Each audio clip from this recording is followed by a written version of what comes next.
जय हिंद दोस्तों, welcome to Shaurya classes. आज का हमारा टॉपिक है 12th क्लास के एक महत्वपूर्ण विषय का नाम है इकोनॉमिक्स। जी हाँ, अर्थशास्त्र। आज इसी बुक के हम तीसरी यूनिट को पढ़ने की कोशिश करते हैं। इस यूनिट का नाम है determination of income and employment, जिसको हिंदी में हम आय तथा रोजगार का निर्धारण के नाम से भी जानते हैं।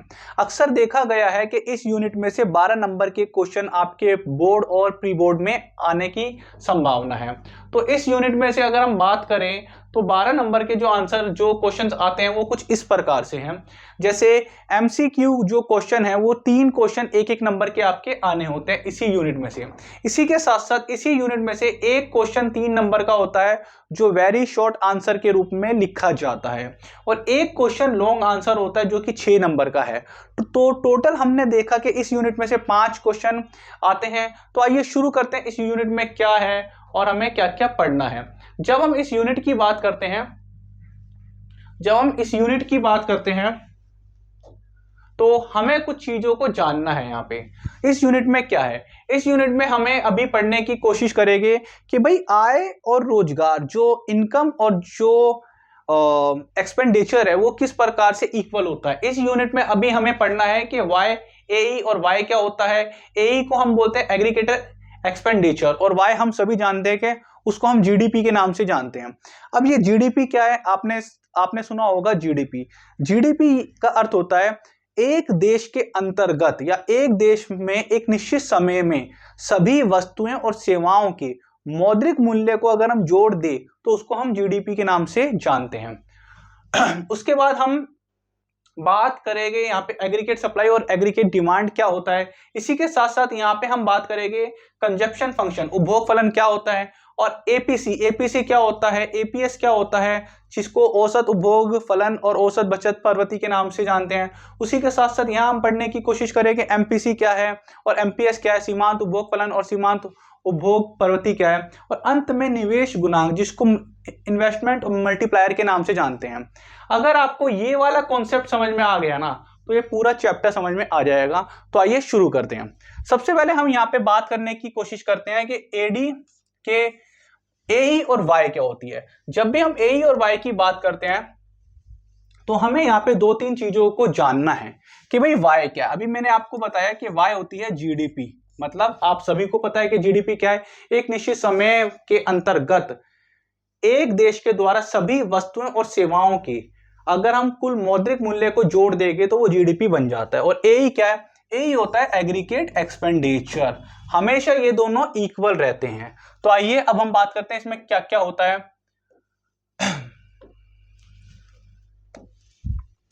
जब भी हम एडी और एई की बात करते हैं तो हमारी जो इनकम होती है, इनकम के कुछ कंपोनेंट होते हैं।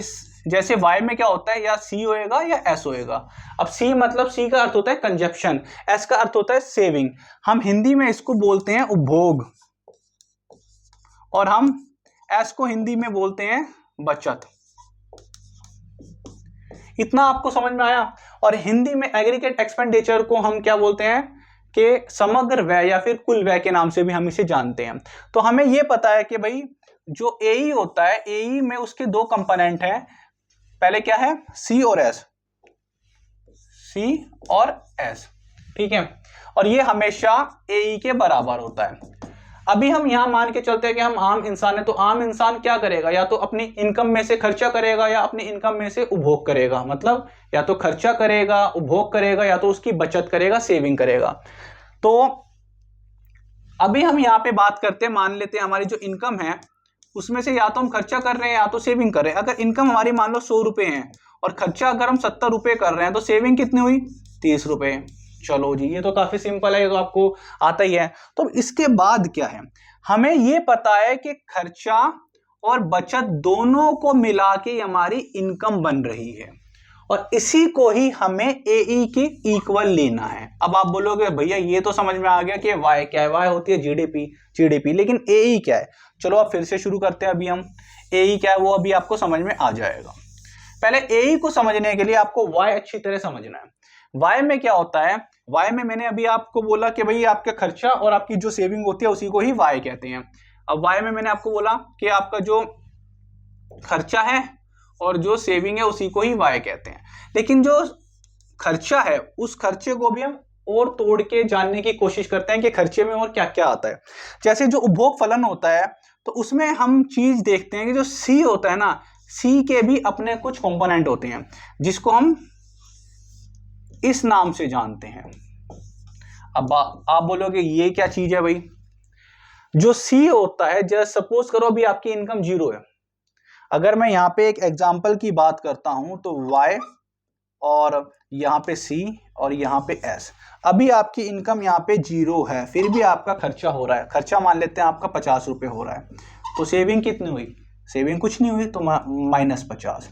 अब आप बोलोगे भैया अभी हमारी इनकम 0 है, अभी आप विद्यार्थी हो, आप 11th-12th के बच्चे हो, तो आपकी इनकम कुछ नहीं होगी। तो आपकी इनकम ना होने के बावजूद भी आपके ऊपर खर्चा किया जा रहा है, 10 रुपये, 100 रुपये, 1000, 2000, आपका कुछ बेसिक कुछ जो नीड्स हैं उसको पाने के लिए आप कुछ खर्च कर रहे हो। तो जब इंसान अपनी मूलभूत आवश्यकताओं की पूर्ति के लिए जो बेसिक खर्चे करता है उसी को ही ऑटोनोमस कंजप्शन या फिर स्वायत्त उपभोग के नाम से जाना जाता है। तो ये वही स्वायत्त उपभोग या ऑटोनोमस कंजप्शन है जिसको हम यहाँ पे @ के रूप में भी देख रहे हैं कि जब इनकम 0 होने पर भी यहाँ पे हमारा खर्चा हो रहा है। ठीक है जी। अब इनकम यहाँ हमने कर दी 50, खर्चा भी 50 कर दिया, तो सेविंग क्या है? सेविंग तो 0 ही होगी। अब आप बोलोगे सर ये -50 कहाँ से आया? भाई जो आपकी इनकम थी, इनकम अभी 0 है, फिर भी आपके 50 रुपए खर्च हो रहे हैं, तो वो 50 रुपए कहाँ से आए? वो 50 रुपए या तो आपने कहीं से बोरो किया है या आपने कहीं से अपनी पुरानी सेविंग में से उसको यूज करा है। तो हम देखते हैं कि जैसे जैसे इनकम बढ़ रही है वैसे वैसे आपकी सेविंग भी बढ़ रही है। अभी हमने यहाँ पे देखा कि इनकम 0 होने पे भी 50 रुपए खर्च हो रहा था, लेकिन इनकम जब 50 रुपए हुई तो खर्चा भी 50 रुपए हो गया। अब इनकम 50 से 100 रुपए हो जाती है, अब इनकम 50 से 100 रुपए हो जाती है तो खर्चा 70 रुपए हो जाएगा, सेविंग 30 रुपए बढ़ जाएगी, है ना। इसको भी हम आगे पढ़ने की कोशिश करते हैं और क्या है। तो अब आपको समझ में आया कि भाई हम कह सकते हैं कि जो सी है, सी में कुछ कंपोनेंट है, जैसे कि उसका स्वायत्त उपभोग होता है। स्वायत्त उपभोग मतलब ऑटोनोमस कंजप्शन, के इनकम 0 होने पर भी कोई भी कंज्यूमर जिंदा रहने के लिए कुछ ना कुछ यूज करता है, उपभोग करता है, कंज्यूम करता है, उसी को ही हम ऑटोनोमस कंजप्शन के नाम से जानते हैं। उसके बाद आता है बी। ये बी क्या होता है? ये होती है एमपीसी होती है। आपकी एमपीसी क्या है वो भी आपको आगे थोड़ा समझ में आएगा कि एमपीसी हम किसे कहते हैं। वाई, वाई आपको पता है, वाई हम इनकम को ही वाई बोलते हैं, मतलब कि जीडीपी जो होती है हम उसी को ही वाई बोलते हैं। तो अभी आपको ये इस जो मैं डायग्राम बनाऊंगा उससे आपको समझ में आ जाएगा कि भाई कि एपीसी क्या होती है, एपीएस क्या होता है, एमपीसी क्या होती है और एमपीएस क्या होता है। चलो अब हम बात करते हैं कंजप्शन फंक्शन की। भाई कंजप्शन फंक्शन क्या है? भाई कंजप्शन फंक्शन का अर्थ होता है, आपने ये देखा कि जो इनकम है वो सी और एस, जो आपकी इनकम है या तो उसमें से आप कंजप्शन कर रहे हो या तो उसमें से आप कंजप्शन कर रहे हो या तो उसमें से आप सेविंग कर रहे हो। ये दो ही पॉइंट है, तीसरा कोई पॉइंट नहीं है। तो इनकम में से ही हम कंजप्शन फंक्शन और सेविंग फंक्शन को निकालते हैं। जब भी हम कंजप्शन फंक्शन की बात करते हैं, जब भी हम कंजप्शन फंक्शन की बात करते हैं तो उसमें क्या होता है, हम ऐसे करते हैं कि यहाँ पे हम अपनी इनकम कर देते हैं या फिर जीडीपी कर देते हैं, और यहाँ ओरिजिन होता है, यहाँ वाई होता है, और यहाँ कर देते हैं सी। अभी आपने देखा कि भाई इनकम थी 0, खर्चा फिर भी हो रहा था 50 रुपये, सेविंग कितनी हुई? -50। इनकम हुई 50, खर्चा हुआ 50, सेविंग होगी 0। इनकम हुई 100, खर्चा हुआ 70, सेविंग हो गया 30। इनकम हुई 200, खर्चा 100 और बचत भी 100। आपने देखा कि जब इनकम 0 है फिर भी खर्चा 50 रुपीज हो रहा है। तो ये जो 50 रुपीज है यही आपका ऑटोनोमस कंजप्शन है कि इनकम 0 होने पर भी आपका जो एक्सपेंडिचर है तो यहाँ पे 50 हो गया, 50 से शुरुआत होता है। इसलिए कभी भी इनकम 0 होने पे भी खर्चा कभी 0 नहीं होता।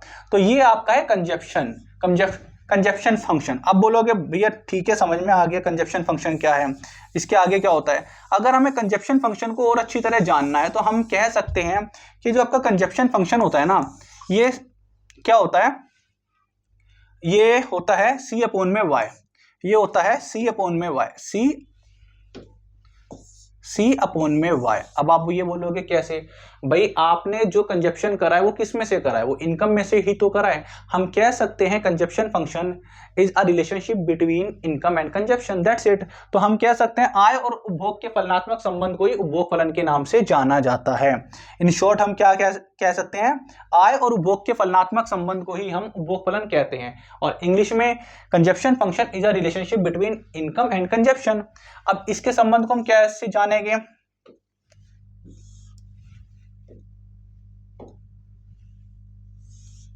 जैसे कि ये हमने यहां कर दिया L और ये M, तो ये वाला हिस्सा हो गया कंजप्शन वाला, ये वाला हिस्सा हो गया जीडीपी वाला मतलब इनकम वाला। तो हम कह सकते हैं LM बटे OM। इट मीन्स क्या है, ये C अपॉन में Y ही तो हो गया, इसी को कंजप्शन फंक्शन बोलते हैं। इतना समझ में आया बच्चों? चलो ठीक है, इतना आपको समझ में आ गया। 1 से 2 बार इसको देखना तो आपको काफी अच्छी तरह समझ में आ जाएगा। ठीक है, कंजप्शन फंक्शन क्या है। अब बोलो भाई एपीसी क्या है। आपने कहा भाई कंजप्शन फंक्शन तो ठीक है कि इनकम और जो कंजप्शन है उसके रिलेशनशिप को हम कंजप्शन फंक्शन बोलते हैं। ठीक है जी, आपको एपीसी समझ में आ गया। अब हम बात करते हैं आगे की, एपीएस क्या है फिर। ठीक है, बहुत इंपॉर्टेंट पॉइंट है, एपीएस क्या है। पहले हम एपीसी बात करते हैं कि एपीसी क्या होता है। भाई अभी तो आपने सिर्फ कंजप्शन फंक्शन ही बताया, एपीसी क्या है। एपीसी, जब भी हम एपीसी की बात करते हैं, एपीसी में क्या होता है, वही होता है APC is a relationship between income and consumption. जो मैंने कंजप्शन फंक्शन की परिभाषा जो डेफिनेशन बोली थी वही एपीसी है।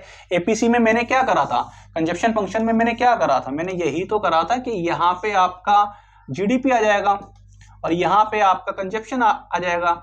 ये आपकी इनकम है और ये आपका कंजप्शन है, सी है ना। तो एपीसी क्या है, एपीसी में क्या होता है कि APC is a relationship between income and consumption. जी हाँ, APC is a relationship between income and consumption. जैसे अभी आपको पता हो जाएगा, आपको पता है कि एल एम बटे ओ एम। तो अगर मैं बोलूं सी अपॉन में वाई, यही तो एपीसी है। एपीसी क्या है, सी अपॉन में Y, it means L M बटे में ओ एम। ये आपका एपीसी आ गया। समझ में आया? जो कंजप्शन फंक्शन की डेफिनेशन थी वो ये है, APC is a relationship between consumption and income, that's it. अब हम बात करते हैं हिंदी में, अगर बोले आय और उपभोग के फलनात्मक संबंध को हम एपीसी बोलते हैं। चलो ठीक है भाई, समझ में आ गया। तो सर अब आप ये बताओ कि एमपीसी क्या है। चलो एमपीसी की भी अभी हम बात करते हैं, लेकिन एमपीसी, चलो एमपीसी की बात करते हैं। एमपीसी में क्या होता है, अभी मैंने बोला था आय और मतलब APC is a relationship between income and consumption. अब एमपीसी की बात अगर मैं करूं तो एमपीसी क्या है, एमपीसी को हम बोलते हैं सीमांत उपभोग प्रवृत्ति, और इंग्लिश में हम इसे बोलते हैं मार्जिनल प्रोपेंसिटी टू कंज्यूम। ठीक है, जब भी हम एमपीसी की बात करते हैं तो MPC is a relationship between change in percentage of income and change in percentage of consumption. नहीं समझ में आया भाई? सीमांत उपभोग प्रवृत्ति का अर्थ है कि आय में प्रतिशत परिवर्तन के द्वारा उपभोग में जितना प्रतिशत परिवर्तन हो रहा है उसके संबंध को ही हम एमपीसी बोलते हैं। चलो फिर से बताता हूं, MPC is a relationship between change in percentage of income and change in percentage of consumption, it is MPC. मतलब यही तो हमारा है कि भाई हमारी इनकम में जितना चेंज हो रहा है, जितने प्रतिशत में परिवर्तन हो रहा है, उतना ही प्रतिशत या उसी हिसाब से हमारे उपभोग में भी परिवर्तन हो रहा है। तो हम कह सकते हैं MPC is a relationship between change in percentage of income and change in percentage of consumption. अब आपको समझ में आया? अगर हम बात करें कि एमपीसी का ग्राफ कैसा होता है, तो मेरे प्यारे बच्चों एमपीसी का ग्राफ ये होता है, जैसे कि जो ये आ रहा है, मतलब इसमें जो चेंज हो रहा है, इसमें जो चेंज हो रहा है, इसमें जो चेंज होगा वो इसमें चेंज हो रहा है। तो ये एमपीसी का है। एमपीसी का ग्राफ आपके 12th लेवल पे नहीं पूछता, फिर भी मैं आपको बता देता हूं कि एमपीसी का ग्राफ कैसा होता है। एमपीसी का आपका जो ग्राफ होता है वो कुछ ऐसा ही होता है कि आपने कंजप्शन फंक्शन का ग्राफ तो अभी जान लिया कैसा होता है। कंजप्शन फंक्शन का ग्राफ अभी यहाँ पे सी है, यहाँ पे जीडीपी है, ये हो गया आपका कंजप्शन। मतलब ये आपके ओरिजिन से तो शुरू नहीं है, ये आपका ऊपर से शुरू है, इट मीन्स। बट ये जो चीजें हैं, ये जो ग्राफ है, ये आपका एमपीसी होता है। ये छोटे छोटे ग्राफ, मतलब हमें परसेंटेज चाहिए ना, मतलब तो ये होता है, ये एमपीसी होता है। चलो अब मैंने अभी आपको बताया एपीसी क्या है और मैंने बताया एमपीसी क्या है। अब आप मुझे बताओ, सॉरी एमपीसी क्या है, आप मुझे बताओ एमपीसी क्या होता है। एपीसी क्या है? APC is a relationship between income and consumption, ठीक है। MPC is a relationship between change in percentage of income and change in percentage of consumption, that's it. ठीक है जी, अब आपको समझ में आया। हमें दोनों में इनकम ही लेनी है, क्योंकि ये जो खर्चा हमारा हो रहा है वो इनकम से तो हो रहा है, सेविंग से थोड़ी ना हो रहा है। भाई आप जो खर्चा कर रहे हो वो कहाँ से? अपनी आय में से तो खर्च कर रहे हो। ठीक है जी, चलो अब ये भी पॉइंट समझ में आ गया। तो भैया अब आप ये बताओ सर, एपीसी हो गया और एमपीसी हो गया, अब आप एपीएस और एमपीएस भी तो बताओ ये होता क्या है। चलो ठीक है, अब एपीएस और एमपीएस भी आपको बताते हैं कि एपीएस और एमपीएस क्या होता है। अभी हमने जाना एपीसी और एपीएस, अभी हमने जाना एपीसी और एमपीसी, ठीक है, ये हमारे हो गए। हमें पता है कि जो इनकम होती है उसमें सी प्लस एस होता है, ठीक है। हमने सी वाला पोर्शन कर लिया, ठीक है। अब एस वाले की बारी है। एस वाले में हम क्या करते हैं? हम करते हैं एपीएस। एपीएस में वही पॉइंट है जहां पे हमारा यहाँ पे कंजप्शन था, वहां पे हमें सेविंग जोड़ना है। APS is a relationship between income and saving, that's it. भाई सिंपल सी तो बात है। एपीएस क्या होती है? एपीएस इनकम और आय के संबंध को दर्शाती है। मतलब आय और बचत के फलनात्मक संबंध को ही हम बचत फलन के नाम से जानते हैं। दूसरे शब्दों में कहे कि ये हमारी हो गया सेविंग। अब सेविंग यहाँ -50 से शुरू हो रही है। अगर आपने देखा कि मैंने वहां पे चार्ट बनाया था, एक टेबल बनाई थी, यहाँ पे मैंने करा था y, यहाँ करा था c, यहाँ करा था s, और y ये था 0, फिर भी 50 रुपये हम कंज्यूम कर रहे थे। आप कमेंट करके बताएं कि इस 50 को क्या बोला जाता है, ठीक है। अब इनकम 50 होने पे खर्चा भी 50 हो रहा है, तो इनकम 50 होने पे खर्चा भी 50 हो रहा है, तो ये हो गया 0। अब इनकम 100 हो रही है, खर्चा 70 हो रहा है, तो ये 30 हो गया। तो यहाँ पे बोला हुआ है, अब भाई इनकम 0 थी, खर्चा था हमारा 50, तो वो 50 रुपए कहाँ से आया? या तो हमने बोरो करा है, या तो कहीं से हमारी पुरानी सेविंग थी। अगर बोरो करा है तो भाई जब इनकम आएगी हमें उसे देना तो पड़ेगा, हमारे में 50 रुपए का बर्डन तो आ गया। तो इसीलिए ये नेगेटिव से शुरू होता है। जो सेविंग जो कर्व होता है वो सेविंग फंक्शन इसीलिए नेगेटिव से शुरू होता है। ये आपका सेविंग कर्व है। इसमें क्या है, मैंने क्या था, क्या सी अपॉन में यहाँ पे आएगा जीडीपी और यहाँ जाएगा सेविंग, ठीक है। तो हमने क्या जाना कि भाई एलएम, अगर मैं बात करूं एलएम बटे में ओएम, तो एलएम बटे में ओएम क्या हो गया? ये सेविंग वाला हिस्सा है, एस अपॉन में वाई। तो एपीएस क्या होता है? एस अपॉन में वाई। अब आपको समझ में आया कि मैंने क्या किया यहाँ? आपको समझ में आ गया क्या करा कि एपीएस क्या है? APS is a relationship between consumption, APS is a relationship between income and saving, ठीक है। आप कंजप्शन मत कर देना। APS is a relationship between income and saving, ठीक है। अब यहीं पे एमपीएस करना है। अब एमपीएस क्या होगा? अब एमपीएस में बताता हूं क्या होता है। एमपीएस क्या होता है कि जब भी आपने देखा होगा भाई यहां से यहां पे जो सेविंग का पॉइंट, जो इनकम का पॉइंट है, इनकम में 100% की हमारी इंक्रीजमेंट हुई है, इंक्रीज हो गया भाई, 50 से 100 पे आ गया, 100% इनकम इंक्रीज होगी। क्या हमारा जो सेविंग थी वो भी 100% हुई है? नहीं। क्या हमारा खर्चा भी 100% हुआ है? नहीं। क्या खर्चा यहाँ 50 से 100 हो गया? नहीं हुआ। तो जो हमारा प्रतिशत में बतलाता है संबंध को, जो हमें ये बता रहा है कि भाई किसी चीज में प्रतिशत परिवर्तन होने पर उसके इफेक्ट क्या होएगी, वही मार्जिनल होता है। अब जैसे हम बात करते हैं एमपीएस की, अगर हम बात करें कि एमपीएस क्या है, हम बोल सकते हैं MPS is a relationship between change in percentage of income and change in percentage of saving. तो हमारा एमपीएस आ जाएगा। जैसे एमपीसी क्या था? MPC is a relationship between change in percentage of income and change in percentage of consumption. सिर्फ जहां saving और consumption ये दो शब्दों को हटा दो, ऊपर नीचे कर दो, तो आपका ये सारा हो जाएगा। अब आपको समझ में आया? आई होप कि आपको ये पूरा समझ में आ गया होगा टॉपिक के एपीएस क्या है, एपीसी क्या है, एपीसी, एपीएस, एमपीसी और एमपीएस क्या है ना। अब आपको मैं बताता हूं भाई, अब आप ये बोलोगे भैया ये तो समझ में आ गया, लेकिन अभी भी हमें डाउट है कि ये एक कैसे होता है, एपीसी, एपीएस, एमपीसी, एमपीएस एक कैसे होता है। चलो ठीक है, अब हम इनकी बात करते हैं कि एपीसी, एपीएस, एमपीसी, एमपीएस एक कैसे होता है। चलो, हमें पता है कि जो y होता है, y में या तो c होगा या तो s होगा। भाई जो हमारी इनकम आती है या तो हम उसमें से उपभोग कर देंगे, कंजप्शन कर देंगे, या तो हम सेविंग कर देंगे। ये दो ही हमारे पास ऑप्शन है। हम वो इंसान है जो कि गृहस्थ जीवन वाले जीते हैं, हम कोई बिजनेसमैन नहीं है। जो बिजनेसमैन होते हैं वो कभी भी सेविंग नहीं करते, वो हमेशा इन्वेस्टमेंट करते हैं। ठीक है जी। अब आप ये बताओ कि इनकम एक कैसे होती है। ठीक है, अगर मैंने दोनों साइड को y से डिवाइडेड कर दिया, मतलब डिवाइड कर देता हूं, अगर मैं दोनों साइड को y से डिवाइड कर देता हूं तो हमारे पे ये इक्वेशन आ गई। अब ये इक्वेशन आने से क्या होता है, ये आया एक। आप बताओ c अपॉन में y क्या होता है। चलो आपने कहा क्या कह रहे हो, APC, very good. s upon में y क्या होता है, वेरी गुड, एपीएस। अब आपको कॉन्सेप्ट समझ में आया कि एपीसी एपीएस हमेशा एक होता है। इसीलिए मैंने ये कहा था कि मान लो आपकी जो इनकम है वो ₹1 है और आपने अगर 0.50 खर्च कर दिया तो आपके पास कितने बच गए, 0.50, वो आपकी सेविंग होगी। ठीक है, तो इसीलिए एपीसी एपीएस हमेशा एक होता है।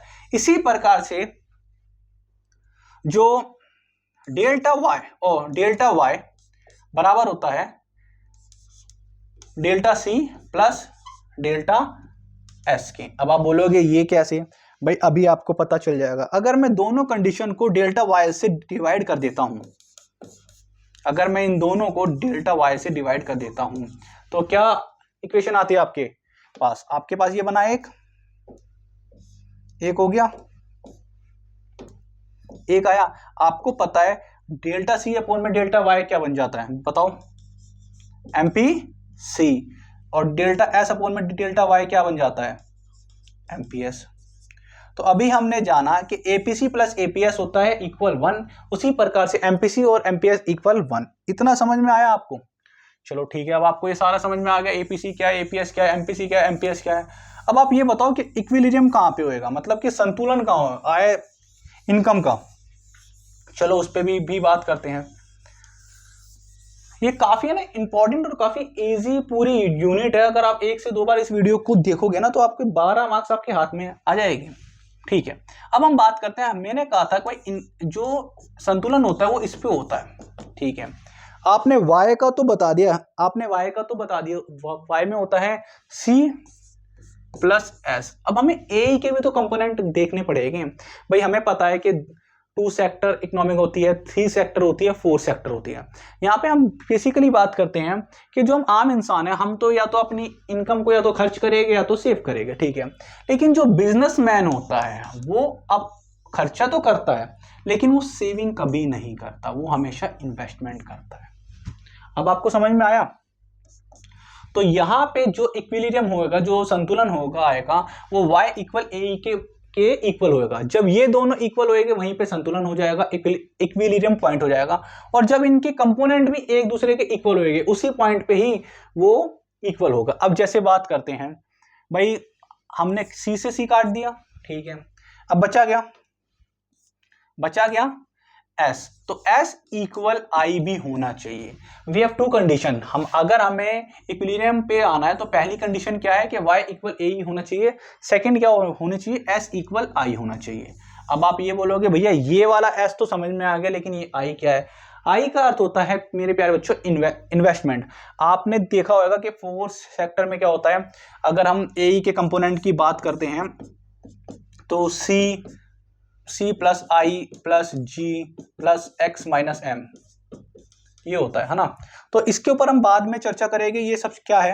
अभी हम ए के हमारे जो कंपोनेंट है वो क्या है, सी जो होता है नॉर्मल जो कंजप्शन होता है, आई होता है इन्वेस्टमेंट, जी होता है गवर्नमेंट एक्सपेंडिचर और एक्स माइनस एम होता है एक्सपोर्ट, नेट एक्सपोर्ट। तो अब हम यहां बात करते हैं कि ए और y का जो इक्विलिब्रियम पॉइंट होता है वो कैसे होता है। ठीक है, ए और y का इक्विलिब्रियम पॉइंट हमें ये पता है कि भाई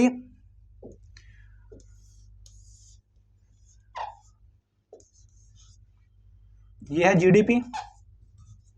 अब यहां से जा रहा है y जो कि 45 पे है। आप मुझे कमेंट करके बताओ कि यहां से जो इक्विलिब्रियम पॉइंट होता है वो 45 पे क्यों होता है। ये है y और ये आ गया यहां से a, इसमें c प्लस आई भी है, c प्लस आई है। अब ये a क्या है, अब ये दोनों एक दूसरे को इस पॉइंट पे इंटरसेक्ट कर रहे हैं। मतलब आप यहां बात कर सकते हो e कर दो इसे, तो इसी पॉइंट पे ही आपका I का संतुलन होगा और इसी पॉइंट पे ही S इक्वल I होएगा। अगर मैं इसको आपको और अच्छी तरह समझाऊं S इक्वल I का कि ये किस प्रकार से काम करता है, तो देखिए कुछ नहीं, 1 से 2 बार अगर इस वीडियो को देखोगे तो आपको पूरा कॉन्सेप्ट समझ में आ जाएगा। अगर मैं यहां बात करता हूं यहां पे कि भाई ये है Y, ये है AE,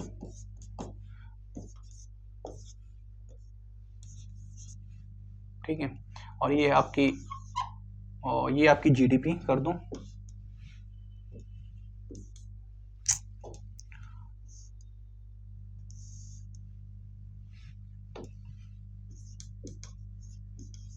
और ये आपका AE कर दो। इस पॉइंट पे है, ठीक है। इसी पॉइंट पे अगर हम कर देते हैं, ये कर दो I, ये कर दो X, ये कर दो Y, ये कर दो O। इसी पॉइंट पे अगर हम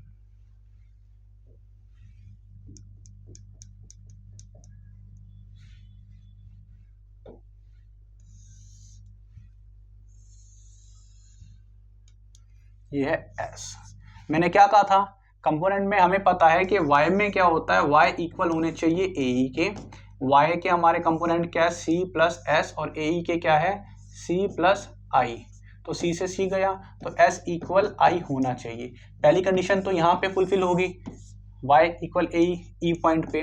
और सेकंड में क्या है, आपका I हमेशा कांस्टेंट रहता है, इन्वेस्टमेंट हमेशा कांस्टेंट रहता है, वो कभी भी चेंज नहीं होता, मतलब वो एक ही वो ओ एक्स अक्ष के पैरेलल ही चलता रहेगा।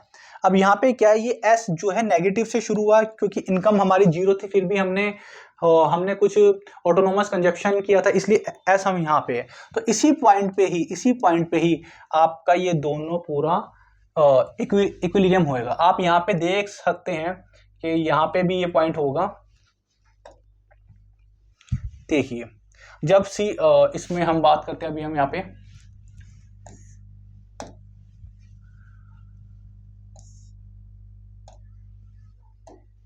ये देखिए, आप यहां पे देख सकते हैं, यही आपका इसी पे ही यहां पे आपका C, यहां पे आपका इस पॉइंट पे आप देख सकते हैं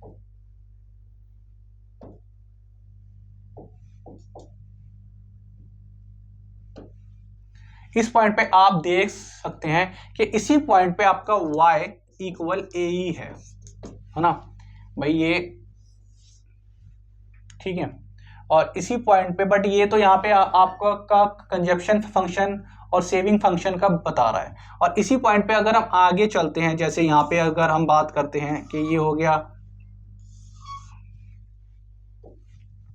इस बोर्ड में या फिर इस पेन में कहीं ना कहीं पे प्रॉब्लम आ रही है, तो वैसे आपको उस वाले में समझ में आ गया। अगर नहीं आया तो मैं एक बार फिर से बनाने की कोशिश कर देता हूँ यहाँ पे कि भाई ये कैसे होता है।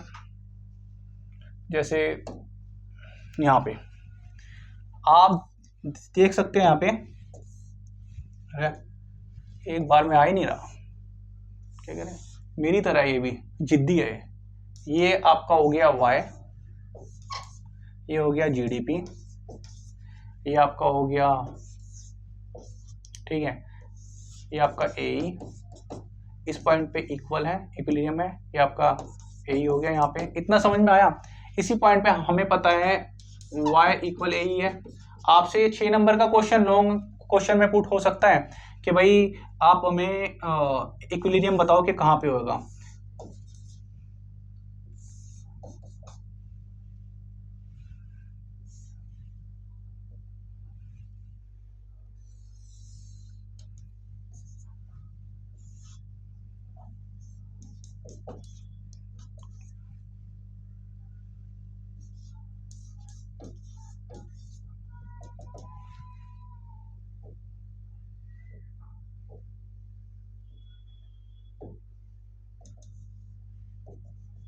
तो आपको पता होगा जिस पॉइंट पे ई पॉइंट पे यहाँ पे इक्विलिब्रियम हो रहा है, तो उसी पॉइंट पे ही नीचे आपका I इक्वल एस के है। इतना समझ में आया। तो अगर ये आपको वीडियो अच्छी लगी है और आपको कॉन्सेप्ट समझ में आया है तो इस वीडियो को लाइक कीजिए, चैनल पे नए हैं तो चैनल पे सब्सक्राइब कीजिए। एक वीडियो और आएगी, उस वीडियो में मैं आपको मल्टीप्लायर बताऊंगा और उस वीडियो में मैं आपको बताऊंगा कि किस प्रकार से आप मुश्किल से 10 से 15 सेकंड में जो इसके न्यूमेरिकल्स आते हैं, जो के की वैल्यू पुट की जाती है कि एपीसी क्या है, एमपीसी क्या है, या के की वैल्यू क्या है, या अगर इकोनॉमिक्स में अगर इक्विलिब्रियम पॉइंट है कहीं और उस पर इन्वेस्टमेंट 200 करोड़ कर देता है या फिर 400 करोड़ या कितना भी इन्वेस्टमेंट को चेंज करता है तो तो जीडीपी पे क्या इफेक्ट आएगा, इक्विलिब्रियम पॉइंट पे क्या इफेक्ट आएगा। इसी के साथ साथ अगली जो क्लास होगी उसमें हम जानने की कोशिश करेंगे कि एक्सेस डिमांड क्या होती है, एक्सेस सप्लाई क्या होती है, इन्फ्लेशनरी गैप क्या है, डिफ्लेशनरी गैप क्या है, जिसको हम अत्यधिक मांग, अभावी मांग और स्वीति अंतराल, अस्वीति अंतराल के नाम से जानते हैं। अगर अगली क्लास में आपको वो पूरा कॉन्सेप्ट पूरा समझ में आ जाएगा जो कि बचा हुआ है। तो अगर आपको वीडियो अच्छी लगे तो चैनल को और वीडियो को शेयर करना मत भूलिएगा। जय हिंद, जय भारत।